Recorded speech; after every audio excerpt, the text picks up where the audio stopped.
네, 여러분 유레카라는 단어 다 아실 겁니다. 그리스어로 알았다, 바로 이거야, 찾았다, 이런 의미입니다. 유레카라는 그 그리스어가 우리에게 이렇게 유명해진 것은 물리학자 아르키메데스 덕분입니다. 당대 최고의 물리학자이자 수학자인 아르키메데스에게 왕이 명령을 내립니다. 이 왕관에 금이 얼마나 포함되어 있는지, 금이 아닌 다른 금속이 있는지 알아내라는 겁니다. 그러니까 이 왕관이 순금인지 아니면 다른 금속이 있는지를 알아내라. 단 그 왕관을 훼손시키지 말고. 네. 아르키메데스는 오늘날 같은 그게 그렇게 어려운 일이 아니었을 수도 있는데 당시는 되게 어려운 일이었죠. 아르키메데스는 내내 고심합니다. 문제를 풀려고 골똘히 생각하다가 목욕탕을 가게 됩니다. 많이들 아실 수 있는데 욕조에 몸을 담그자 물이 넘칩니다. 그 넘치는 걸 보고 유레카를 외치며 탕에서 나옵니다. 그러니까 물이 넘치는 걸 보고 부력과 밀도의 관계 안에서 답을 해결할 수 있겠다는 실마리를 잡은 겁니다. 여러분, 유레카. 뭔가 골똘히 생각했던 것에 답을 찾건가 그 실마리를 잡을 때 이거야, 찾았어, 바로 이거야, 알았다. 오늘날 그런 의미로 다들 쓰고 있습니다. 그렇습니다. 뭔가 알게 됐을 때 유레카를 외치죠. 여러분, 예수를 믿기 시작하고 말씀을 접하기 시작하면 사실 물음표가 더 많이 생깁니다. 처음에는 어쩌면 큰 느낌표로 다가왔을 수도 있지만 복음이 이제 하나둘씩 실제적으로 말씀을 깊이 만나기 시작하면 물음표가 많이 생깁니다. 가난한 자가 복되다고? 애통하는 자가 복이 있다고? 어떻게 그렇지? 으뜸이 죄고자 하면 종이 되라고? 자기를 부인하라고? 물음표가 계속 생깁니다. 말씀을 알고 싶은 사람이 골똘히 그 말씀을 품고 살다가 어느 날 이거구나, 바로 그거구나 하는 느낌표를 만나게 됩니다. 그런데 그리스도인이 만나는 그렇구나는 아르키메데스가 외친 그 유레카와는 조금 다릅니다. 그렇게 느낌표를 찍지만 다시 일상 속으로 들어가서 말씀대로 살다 보면 그 느낌표가 나은 새로운 물음표들이 계속 생겨납니다. 우리는 고린도후서를 함께하고 있습니다. 앞서 사도는 이런저런 보편의 자랑도 했고 또 아무도 부러워하지 않는 고생담을 자랑했습니다. 그리고 환상과 계시도 말을 꺼냈죠. 정말 부러워할 만한 일인데 할 만한 자랑인데 이게 말로 다 할 수 없다면서 말하다 말았습니다. 자기가 본 거 들은 것을 말한다면 자기가 자신을 너무 크게 볼까봐 두렵다면서 자랑을 하다 말았습니다. 지난주 나눈 말씀이죠.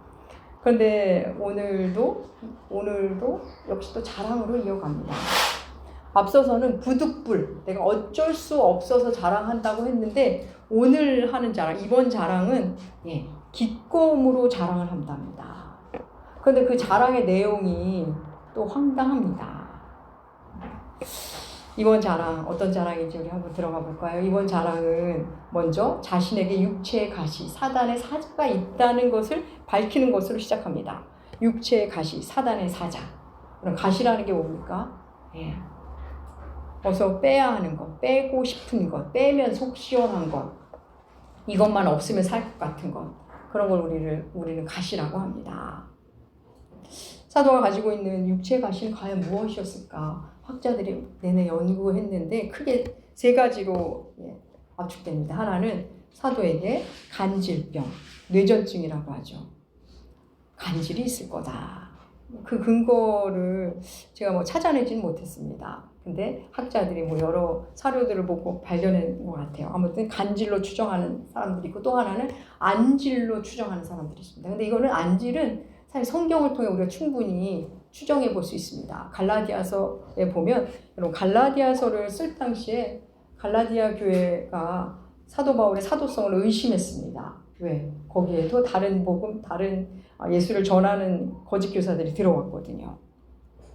사도는 갈라디아 교회에서 사도성을 의심받으면서 일심 받을 때 갈라디아서를 썼죠. 그때 갈라디아 4장에 보면 여러분 당신들 지금 나를 신뢰하지 않는데 우리 처음에는 그렇지 않았잖아요. 내가 육체의 질병이 있었는데도 여러분이 저를 주님을 맞이하듯이 맞이했잖아요. 그런 끝에 눈에 대한 얘기를 합니다. 우리 그 본문을 볼까요?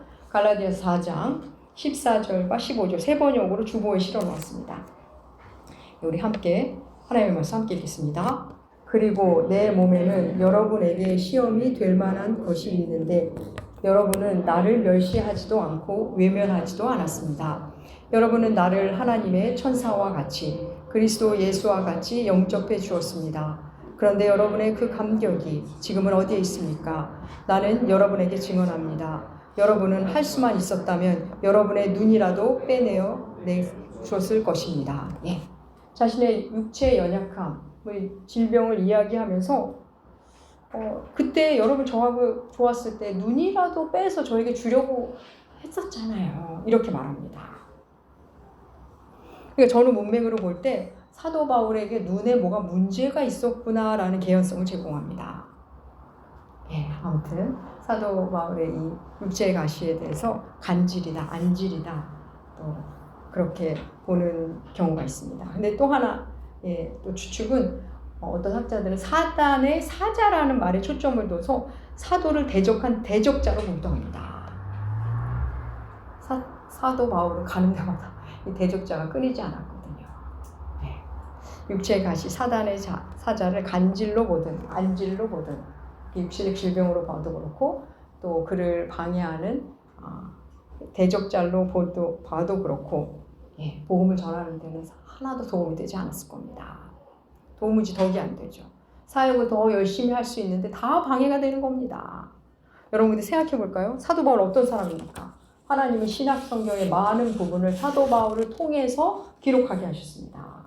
또 하나님이 그 당시 사도가 살았을 때 그를 통해 얼마나 많은 일을 하셨습니까? 얼마나 많은 사람을 치유하셨습니까? 그의 행보가 놀랍습니다. 우리 한 군데만 볼까요? 사도행전 19장 11절과 12절 말씀 주보에 실었습니다.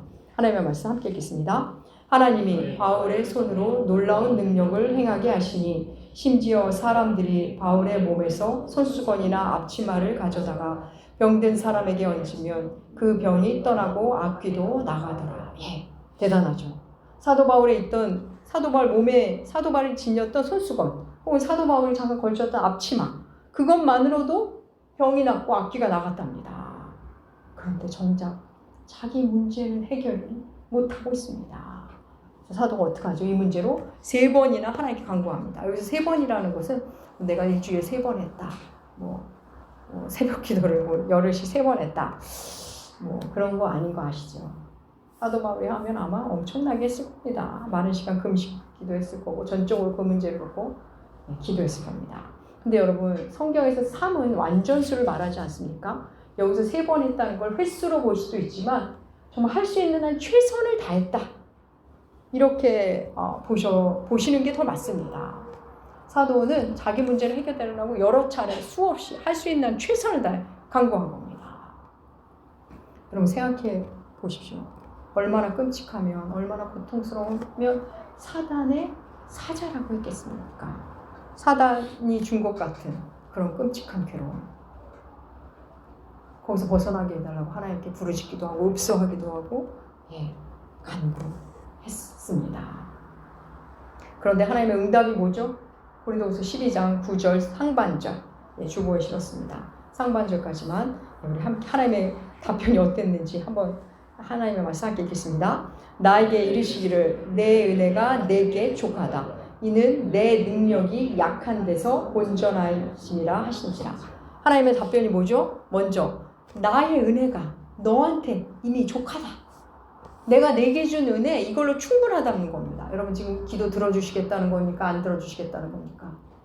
안 들어주시겠다는 겁니다. 간절히 기도했는데 안 들어주시겠답니다. 응답을 들었긴 들었는데 안 들어주시겠다는 응답을 들은 거죠. 그리고 사람이 이어서 설명하시죠. 나의 능력이 약한 데서 온전해진다. 하나님의 능력은 약한 곳에서 온전해진답니다. 이건 또 무슨 뜻입니까? 여러분 하나님의 권능은 약한 자 안에서 약함 안에서 충만해진답니다. 이해가 되십니까? 그냥 강한 건 강한 것으로 나와야 되는 거 아닙니까? 그냥 강한 건 강한 것으로 드러나야 되는 거 아닌가요? 근데 하나님은 나는 약함 중에 거하는 신이다. 나는 전능한데 나의 전능성은 약함 가운데서, 나의 권능은 약함 가운데서 만날 수 있다. 이게 뭐죠? 하나님의 답변 그냥 당장 사도 바울에게는 뭘로 들릴까요? 그거죠. 하나님 뜻하는 말씀은 그겁니까? 속뜻. 나는 약함 가운데 거하는 신이니까 더 이상 이 문제로 괴로워하지 말고 더 이상 이 문제로 기도하지 마라. 그 말씀입니다. 여러분 어떠십니까? 이 이해하기 힘든 말씀, 너무나 반갑지 않은 하나님의 응답에 사도 바울이 어떻게 반응했는지 볼까요? 고린도후서 12장 9절 후반절부터 10절 주보에 실었습니다. 함께 읽겠습니다. 이러므로 도리어 크게 기뻐함으로 나의 여러 약한 것들에 대하여 자랑하리니 이는 그리스도의 능력이 내게 머물게 하려 함이라. 그러므로 내가 그리스도를 위하여 약한 것들과 능욕과 궁핍과 박해와 공고를 기뻐하노니 이는 내가 약한 그때를 강함이라. 하나님의 응답과 설명을 듣고는 사도는 하나님께 무슨 말씀이십니까? 이게 말이 됩니까? 의아해하지 않습니다. 하나님, 제가 주를 위해 어떤 일을 했는데 어떤 일까지 당했는데 하면서 분노하지도 않습니다. 어떡하죠? 도리어 기뻐했답니다. 크게 기뻐했답니다. 그리고 이제 자기는 여러 약한 것을 자랑했답니다. 왜요? 약할 때 하나님이 권능을 드러내신다니까. 약할 때 주님이 머무신다니까. 나의 약함 가운데 주님이 머무신다니까. 여기서 머물다라는 머물게 하려 하신다. 여기 이 머물다라는 단어에 여러분 성경에도 아마 이 주석이 각주가 붙어 있을 겁니다. 각주. 9절에 그리스도의 능력이 내게 머물게 합니다. 각주 있는 분들 보면 장막으로 덮게 하려 한다. 장막으로 덮다라는 의미를 기록되어 있을 겁니다. 그럼 이 단어는 요한복음 1장에서 말씀이 육신되어 우리 가운데 거하심에 그 거한다는 그 단어와 어원이 같습니다. 우리를 덮으신다. 우리를 장막 덮듯이 덮으신다. 은혜로 푹 덮으시는 하나님.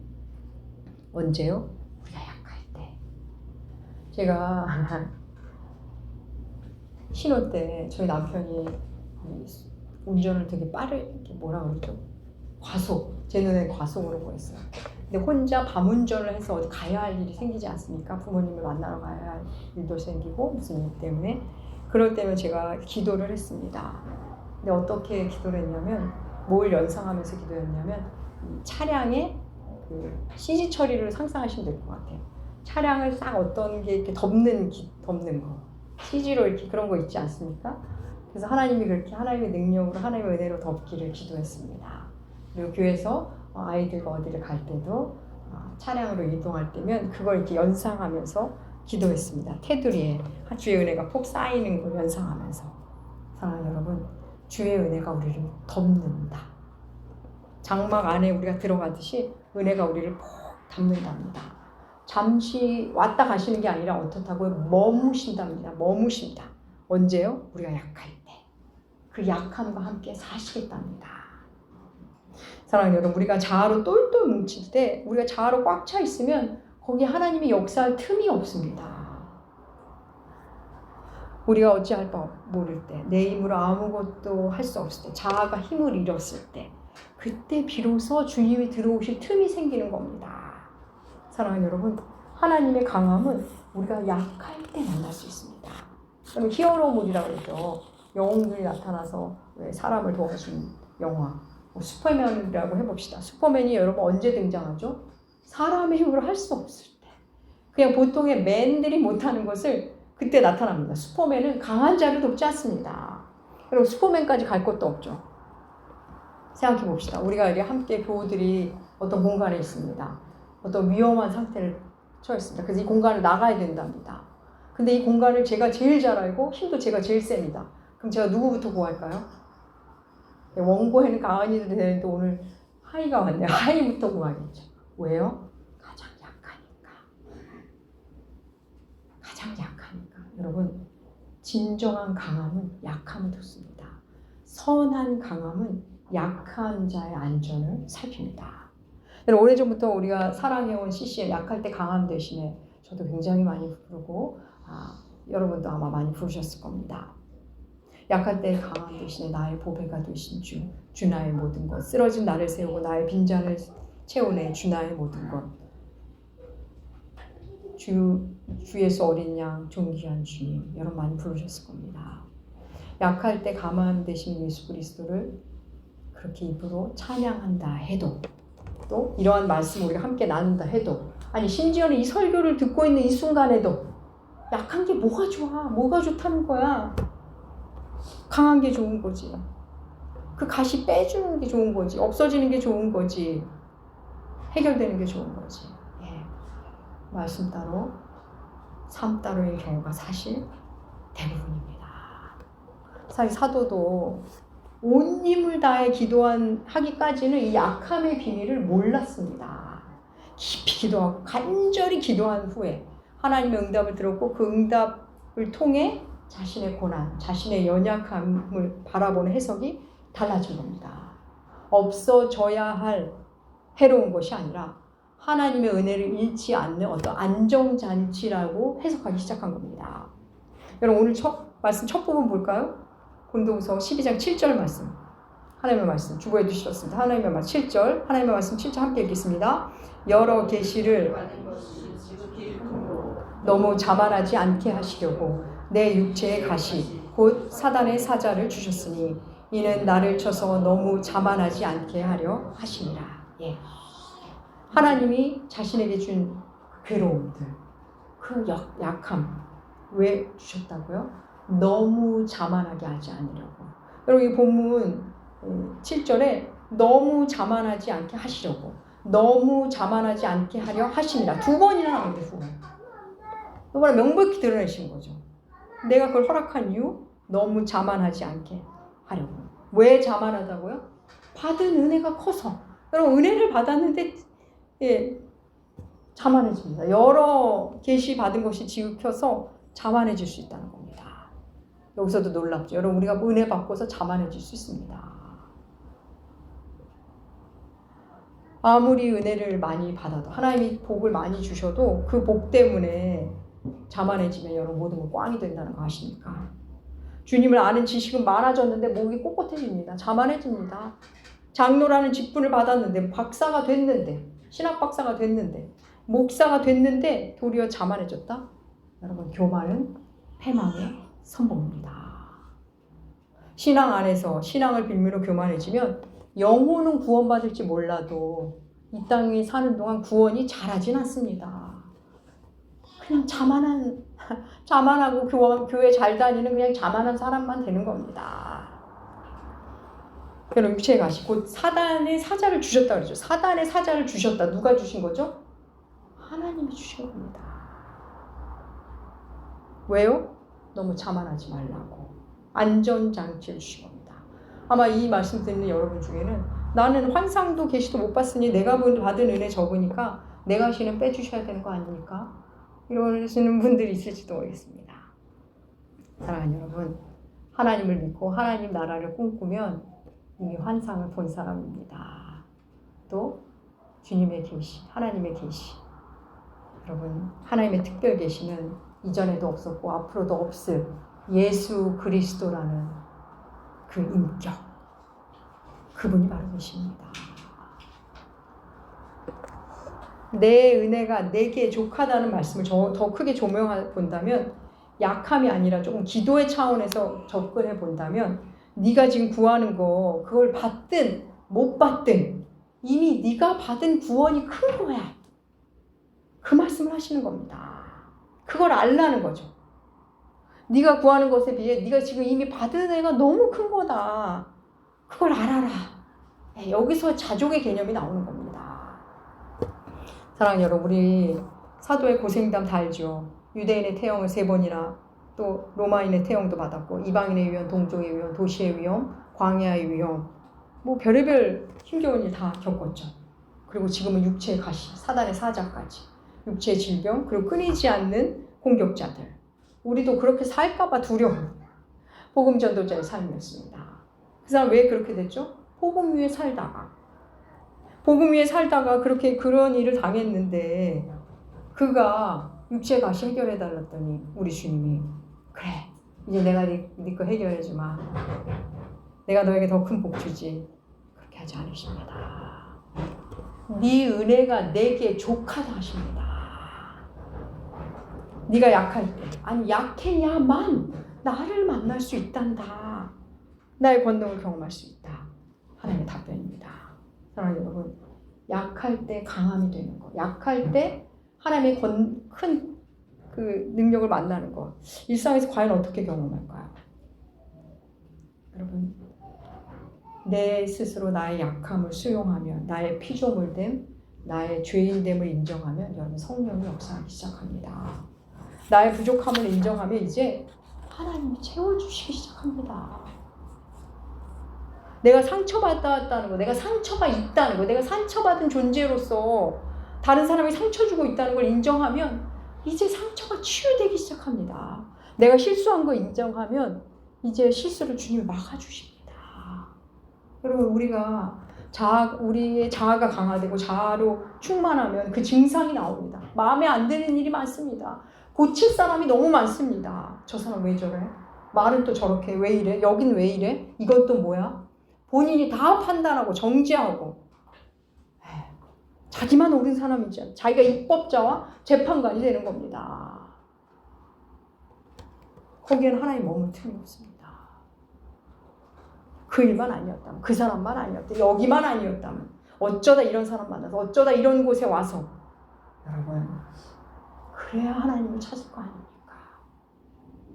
하느님마다 잘 되고 훌륭한 사람만 곁에 있으면 우리는 하나님 안 찾습니다. 그 일 때문에, 그 사람 때문에 내가 쇠하고, 그래서 나의 자아가 약해져서 하나님을 찾는다면 이제 우리는 하나님 안에서 강한 자가 됩니다. 사랑하는 여러분, 기억하십시오. 우리는 약해서 문제가 아니라 너무 강해서 문제입니다. 자아가 너무 강해서 문제입니다. 자신의 약함을 고백할 줄 아는 사람, 내가 잘못했다고 말할 줄 아는 사람, 내 불찰이었다고, 죄송하다고, 용서해달라고 용서를 구할 줄 아는 사람. 여러분, 약해 보이지만 사실은 그가 강한 사람입니다. 내가 도대체 뭘 잘못했냐고, 내가 맞지 않냐고 주장하는 사람, 자기는 들여다볼 줄 모르고 남의 그 실수를 계속 들여다보면서 주인 노릇 하는 사람, 강해 보이지만 여러분 정말 약한 가벼운 사람입니다. 거기에는 하나님이 역사할 틈이 없습니다. 육신으로는 강해 보이지만 그 영혼은 파리해져가는 뿐입니다. 사랑하는 여러분, 그리스도인 중에 육체의 가시, 사단의 사자가 없는 사람은 없습니다. 복음적 삶을 사려 하면 할수록 방해되는 그 무엇이 등장합니다. 교회에서든 일터에서든 가정에서든 누군가가 어떤 일이, 그럼 그 일 때문에 불평하고 원망할 수 있지만 우리가 그 일이 아니라면 하나님께 엎드릴까요? 그런 사람은 없습니다. 자기 자아로 똘똘 뭉쳐서 자기가 주인 돼서 모든 것 통제하려고 하나님 노릇하려 하는 것, 그게 위험한 겁니다. 내 마음대로 안 되는 자녀, 내 마음대로 안 되는 배우자, 직장 동료, 이웃, 심지어는 교회, 내 마음대로 안 될 때, 여러분 그 사람을 통해서 하나님은 우리를 약하게 하시는 겁니다. 왜요? 우리와 함께 하고 싶으셔서. 자만하지 말라고. 우리의 자아는 그냥 약해지지 않습니다. 무시도 당해보고, 멸시도 당해보고, 거절도 당해보고, 그래야 약간 숨이 죽습니다. 우리는 약해서 문제가 아니라 강해서 문제인 그런 존재들입니다. 사도 바울은 자기의 큰 은혜는 환상과 계시를 본 거라고 말하지 않습니다. 사도 바울의 편지를 고린도서만 쭉 읽어봐도 그가 받은 가장 큰 은혜, 나 같은 죄인이 하나님의 부름을 받고 주의 일을 하게 되었다는 것, 그걸 가장 큰 은혜로 고백하고 있습니다. 주님 나라 위에 내가 쓰임받고 있다는 것, 내가 주의 마음을 알게 되었다는 것, 다치든 매맞든 죽을 고비를 가든 그게 큰 은혜라는 것을, 내가 그것을 합당한 사람으로 부름받았다는 것, 거절당할 만한 사람이 되었다는 것, 무시당하는 자리에 가봤다는 것, 복음 때문에 그걸 가장 큰 은혜로 고백하고 있습니다. 여러분, 저는 하나님은 왜 꼭 고난을 통해서 우리를 나의 영을 성장시키실까? 우리를 왜 고난을 통해서 왜 꼭 고난을 해야 하는가? 이것을 저는 20대 후반에 너무너무 궁금했습니다. 골똘히 날마다 생각했습니다. 하나님은 제게 단번에 유레카를 외치게 하진 않으셨습니다. 먼저는 말씀을 읽고 설교를 듣고 성경 공부를 하면서 지적으로 아멘 하게 되었습니다. 그리고는 그 아멘이 제 삶으로 온몸으로 만나게 하시면서 아 그렇군요. 아멘하게 하셨습니다. 아르키메데스처럼 신나게 유레카를 외치진 않았지만 아 그런 거군요. 하나님. 그 아픔을 통해 저를 다듬으셨고 그렇게 모멸감을 느끼게 하시더니 그걸 통해 저를 약하게 하셨군요. 그리고 주께서 더 역사하고 싶으셨군요. 그 수치와 모멸감, 그 거절감이 모두 주님의 안정장치였군요. 그러면서 하나하나 작은 느낌표들이 수없이 제 존재를 채워갔습니다. 물론 그 느낌표가 낳은 또 다른 물음표가 지금도 여전히 계속 생겨나고 있습니다. 사랑하는 여러분, 사도는 육체의 가시를 없애달라고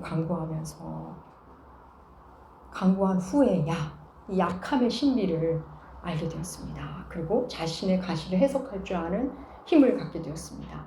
그의 상황, 그의 몸, 그의 상황들 달라진 거 하나도 없습니다. 그런데 그가 달라졌습니다. 여러분 기도한다는 건 그런 겁니다. 골똘히 품고 말씀으로 묻고 기도하는 자에게는 내 인생, 내 현실을 해석할 수 있는 힘을 주십니다. 그럼 사람의 마음을 만나게 됩니다. 사랑하는 여러분, 약할 때 그것이 강함이다. 그것의 최고봉, 그것의 최상의 표징은 완벽한 증거는 예수 그리스도 십자가입니다. 여러분, 하나님은 가장 약하고 가장 무능한 모습으로 죽은 예수 그리스도, 그분을 통해 인류를 구원하셨습니다. 연약한 한 인간으로서 무능하게 죽은 예수, 그 무능 위에 전능으로 덮으신 겁니다. 여러분, 하나님의 전능은 강함이 아니라 약함 위에 머무신다는 것, 십자가가 우리에게 크게 외치는 겁니다.